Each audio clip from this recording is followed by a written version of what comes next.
కరుణాకర్ గారితో ఒక మాట చెప్పాలి. ఏంటంటే, మనం క్రిస్టియానిటీకి ఎగెనిస్టా, ఇస్లాంకి ఎగెనిస్టా, లేదా క్రిస్టియన్ నేను, ముస్లిం నేను అని పేరు చెప్పి దానికి వ్యతిరేకంగా తదితరమైన వ్యక్తులని హింసించే వ్యక్తులకి మనం వ్యతిరేకమా? మా ఉద్దేశం ప్రకారం మనం క్రిస్టియానిటీని ఏం అనాల్సిన అవసరం లేదు. తన మతాన్ని తను పాటించుకుంటూ తన ధర్మాన్ని తను ఆచరించుకుంటూ ఉన్నంత వరకు ఎవరు ఎవరికి హానికరం కారు.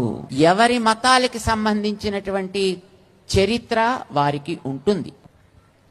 చెప్పు, నీ తల్లిని గురించి చెప్పు, నీ తండ్రిని గురించి చెప్పు. నా తండ్రి the best father, the best mother, చక్కగా చెప్పుకో. కానీ నీ తల్లిలో ఈ లోపాలున్నాయి, నీ తల్లి కంటే నా తల్లి మంచిది అంటే ఆ వ్యక్తి నాలుకని అక్కడే అట్లా కట్ చేయాలి.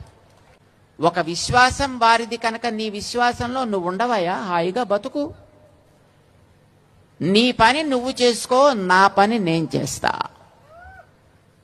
మనిద్దరం కలిసి మంచి సమాజం కోసం బతుకుదాం. సమాజంలో నువ్వు బ్రతకాలి, నేను బ్రతకాలి, ఇద్దరం కలిసి బ్రతకాలి. ఉండే సమాజం కొంతే. ఆ సమాజంలో ఎదటివాడిని నువ్వు ఆక్షేపించి వాడితోటి దెబ్బలాడుతూ కొట్టుకుంటూ తిట్టుకుంటూ ఆక్షేపించుకుంటూ అవమానించుకుంటూ ఇది తప్పు. కానీ ఇది క్రిస్టియానిటీకి ఎగెనిస్ట్ శంఖారావం కాదు అని మనం అందరికీ తెలియచెప్పడం మన బాధ్యత.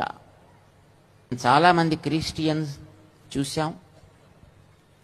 ఎందుకంటే అక్కడక్కడికి వెళ్ళినప్పుడు నిజమైన క్రిస్టియన్ ఎప్పుడు కూడా ఎవరిని ఆక్షేపించడు, ఎవరిని అవమానించడు.